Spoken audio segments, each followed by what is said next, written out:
यह वीडियो उन लोगों के लिए है जो विद्यार्थी आज पढ़ रहे हैं, आदिवासी समाज में कुछ करना चाहते हैं। उन लोगों के लिए, उन लड़कों के लिए, उन लड़कियों के लिए एक मॉरल के रूप में यह वीडियो बनाया जा रहा है। दोस्तों, जब हम यहाँ पे जन्म लेते हैं तब हमें बताया जाता है कि आप आदिवासी हो, आप जनजाति में से आते हो।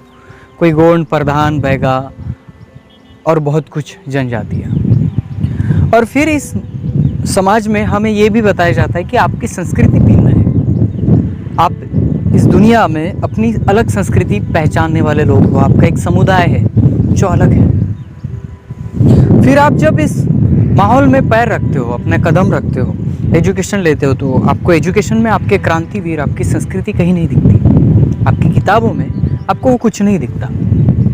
आप चलते हो एक तरफ आपकी संस्कृति, आपके समाज के कुछ मूल्य, और दूसरी तरफ आपको पढ़ाए जाने वाला इतिहास जो कि मिथ्या इतिहास है। आपके लोगों का, आपके समुदाय के क्रांतिवीरों का नाम ही नहीं है। आपके विचारवंतों का, आपके इतिहासकारों का कभी नाम लिया ही नहीं जाता। फिर आप पढ़ते हो और आपको समझ में आता है धीरे धीरे कि यह बताया गया इतिहास तो एक तरफा है।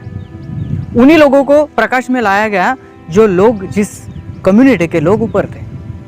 लेकिन जो समुदाय अपने जल जमीन के लिए यहाँ पे अन्याय अत्याचार सहन कर रहा था, उसने विद्रोह किया। उनके विद्रोह का नाम कहीं नहीं है। सबसे बड़ा उठाव किसी पांडे के उठाव को माना जाता है, लेकिन यहाँ पे शर्मा के ने जहाँ काम किया उस उठाव को यहाँ पे कोई महत्व नहीं दिया जाता। फिर आप कंफ्यूज होते हो, आपको लगता है कि यहाँ क्या चल रहा है। मेरा समाज तो आदिवासी समाज है। मेरा समाज तो आदिवासी समाज यानी एक ऐसा समाज है जो जल जंगल जमीन की रक्षा कर रहा है। फिर आपको पता चलता है कि यहाँ पे जल जंगल जमीन की रक्षा करने वालों को यहाँ पे कोई स्थान नहीं है। यहाँ पे स्थान है जो यहाँ पे करोड़ों रुपए लुटाता है और चुन के आता है। यहाँ पे एक पिक्चर में काम करने वाला कलाकार आपके क्रांतिवीर से बड़ा माना जाता है। यहाँ पे अगर किसी लोकतंत्र की हत्या हो, ये बड़ा काम नहीं है। लेकिन कोई फिल्म स्टार कोरोना की वजह से किसी हॉस्पिटल में एडमिट हो जाए तो ये बहुत बड़ा काम है। जब आपको ये तफावत दिखती है तब आप बौखला उठते हो। संविधान है तो संविधान को बचाना पड़ेगा, यह आपका जुनून सवार होता है। क्या करते हो आप? किसी सामाजिक संगठन से जुड़ते हो। सामाजिक संगठन में जो भी लीडरशिप कर रहे हो उनके साथ चलते हो। अगर वो सही मायने में रास्ते दिखाते हैं तो आप काम कर सकते हो। लेकिन कोई ऐसे भी सामाजिक संगठन है जो खुद की पॉलिटिकल इमेज बनाने के लिए लोगों का इस्तेमाल किया जाता है। कभी आपके दरवाजे पे कोई एमएलए वोटों की भीख मांगते हुए घर पे आता है और कहता है, मुझे वोट दो, मैं आपका सब काम कर लूँगा। आप भी वोट दे देते हो। फिर आने वाले 5 साल वो आपके घर तक घूमता भी नहीं है। फिर वही आपके समाज का शोषण, अत्याचार, बलात्कार, कुपोषण, मारामारी, नक्सलवाद, आतंकवाद, सभी नाम धीरे धीरे आपके समाज के पीछे चले आते हैं। कोई कहता है कि आपके जो भगवान है वो आप दारू पी के भगवान की पूजा करते हो। कोई कहता है कि जो आदिवासी लोग हैं, आदिवासी लड़की है जो यौन शोषण करती है, वो करती है, ये करती है। कोई ट्विटर पे अपना डालता है, कोई व्हाट्सएप पे, कोई फेसबुक पे, चलते रहता है। हम कुछ करते रहते हैं, चलते रहता है, चलते रहता है। और इस भंवर में फंसा आदिवासी वो करे तो क्या करे? कौन सा रास्ता अपनाए और किस रास्ते से जाए? उसको कहा जाता है उसके संस्कृति में कि तू आदिवासी है। कोई कहता है तू आदिवासी नहीं है, कोई कहता है तू इंडिजिनस पीपल है, कोई कहता है कुछ भी कहता है, और आप भी सुनते हो। दोस्तों, अगर ये सिचुएशन हर एक युवा के दिमाग में है, हम जब चाहते हैं कि ये सिचुएशन निकले तो आज का वीडियो पूरा देखें। आपको आपके सिचुएशन के बारे में वाकिफ भी किया जाएगा और बताया भी जाएगा कि हमको करना क्या है। जैसे बात दोस्तों, मैं राहुल खन्ना के इस चैनल पे आपका स्वागत करता हूँ। दोस्तों, हमेशा की तरह मैं कुछ ना कुछ इंटरेस्टिंग लेके आता हूँ और आप भी सुनते हो, इसके लिए धन्यवाद। चलिए दोस्तों, आज के वीडियो को। दोस्तों, आदिवासी समुदाय सब संस्कृति से भिन्न इसलिए माना जाता है कि यहाँ पे जो बोलने वाले पेड़ पौधे हैं, यहाँ पे जो प्राणी है, यहाँ पे रहने वाली ये भूमि है, ये डोंगर है, नदी है, इस सभी का आदिवासियों से कनेक्शन है। क्योंकि आदिवासी अभी इनको ही अपना भगवान मानता आया है। इसलिए आदिवासी संस्कृति की विचार, परंपरा, प्रतिष्ठा सभी अलग है और सभी से भिन्न है और सभी से श्रेष्ठ भी है। अभी हमें ये देखना है कि आज हम अपने विचारों को कितना ताकत दे सकते हैं। हमें आज तक ये सृष्टि हमें पॉजिटिव मोटिवेशन देते आई है। कैसे? अगर पेड़ पे चढ़ने वाली चींटी 10 बार भी गिरती है तो भी वो चढ़ती ही है। आदिवासी ने यहाँ पे विद्रोह किए थे, किस बलबूते पे विद्रोह किए? क्योंकि उनको पता है कि यहाँ पे विद्रोह करने से ही न्याय मिलता है, क्योंकि यहाँ पे अलग धर्मों के, अलग संस्कृतियों के प्रोपेगेंडे गिनाए जाते हैं। और आज तक आपके दिमाग में भी यही आया होगा। लेकिन दोस्तों, क्या यह सच है? क्या अगर हमें अपनी संस्कृति, सभ्यता, परंपरा को बचाना है तो हमें क्या करना पड़ेगा? पहले दोस्तों, आप युवाओं को मैं निवेदन करता हूं कि आप अगर युवा है, संस्कृति को अच्छा रखना चाहते हैं, परंपरा को संभालना चाहते हैं, संवर्धन करना चाहते हैं, तो आपको यह पहले समझना होगा कि नेचर क्या कहता है। नेचर ये कहता है कि आप अगर जन्म लेते हो तो आप मरने भी वाले हो। अगर आपको जन्म का जश्न करना है तो आपको मौत का तांडव भी नहीं करना है, क्योंकि ये होने वाला है। अगर एक पेड़ जन्म लेता है तो वो कहता है कि मैं कितने भी साल जिंदा रहूं, लेकिन आखिर में मैं मर जाऊंगा। यह सत्य है। और इस सत्य को मानकर इस पृथ्वी तल पे क्या करना है? हमें भी जिंदा रहना है और इस नेचर के, इस सृष्टि को भी जिंदा रखना है। फिर क्या करना पड़ेगा? हर उस पेड़ पौधे, हर उस प्राणी पक्षी के नियम को समझना है। वो क्यों जिंदा रहते हैं? नेचर के साथ, नेचर के लिए कुछ कर जाते हैं। आपको मालूम है, यहाँ का हर प्राणी, हर पक्षी हमारे लिए कुछ ना कुछ उपयुक्त है। हम उससे कुछ ना कुछ लेते रहते हैं। वो पर्यावरण को मजबूत करता है। क्या हम नहीं पर्यावरण को मजबूत कर सकते? हम भी इंसान हैं, हमें भी जन्म मिला है कि हम इस सृष्टि को खत्म ना करें, तो इसको बनाए रखें, इसको मजबूत करें।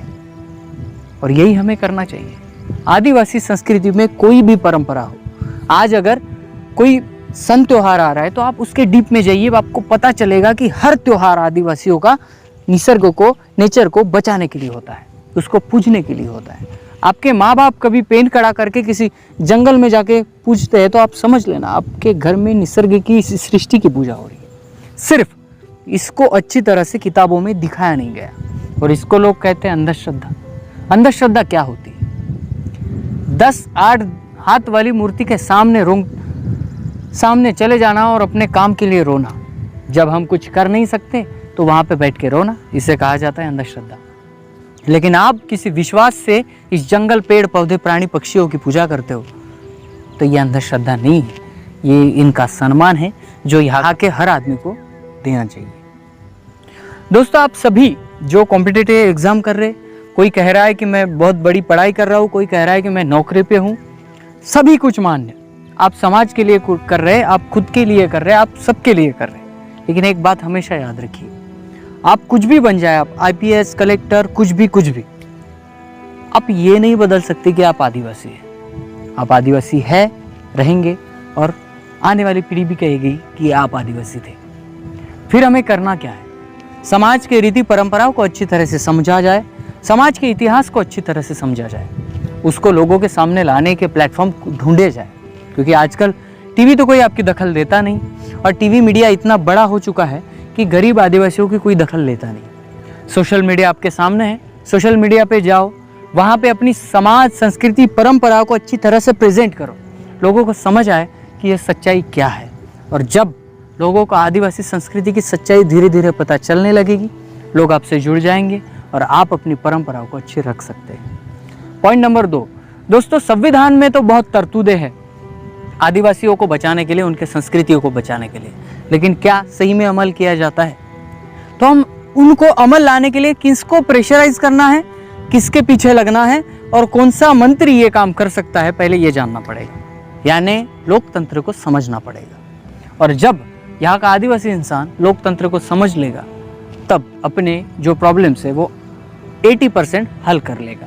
क्योंकि आदिवासी इस विचार प्रवाह में, इस लोकतंत्र के प्रवाह बहुत देर से आया है, और देर से आने के कारण उसकी प्रगति भी बाकियों से बहुत धीमी है। जब यहाँ का विद्यार्थी, आदिवासी विद्यार्थी इस लोकतंत्र को समझेगा और समझने के बाद इस पे अमल करेगा तो 80% अपनी समस्याएं खुद ही हल कर लेगा। यही है दोस्तों, लोकतंत्र में कोई राजा नहीं है और कोई रंक नहीं है, सभी हम हैं। तो हमें इस कीचड़ ना समझते हुए इस राजनीति में भी उतरना पड़ेगा, इस सोशल मीडिया में भी उतरना पड़ेगा, हर जगह अपने झंडे लगाने पड़ेंगे, तभी हम कह सकेंगे यहाँ का आदिवासी जिंदा है। तो दोस्तों, किसी कार्यकर्ता, किसी बोगस पार्टी या कोई अन्य जो पार्टी है जो वोटों के लिए अपना समाजकारण करती है, उनके पीछे ना दौड़े। खुद किताब पकड़े, खुद समझे और खुद चले। और जब आपको लगता है कि आपके पीछे वाले लोग गद्दारी कर चुके हैं समाज के लिए, तो आप क्या करेंगे? तब एक सवाल खुद से पूछना, तुम क्या कर सकते हो? और आपको जब जवाब मिलेगा कि मैं ये कर सकता हूं, तो कर लेना बिंदास। क्योंकि समाज में 80% लोग हैं, तो इसका मतलब ये नहीं कि 80% लोग ही एक्टिव रहते हैं। एक्टिव 20% लोग ही रहते हैं, लेकिन वो 20% लोग 80% लोगों का जो काम है वो कर देते हैं।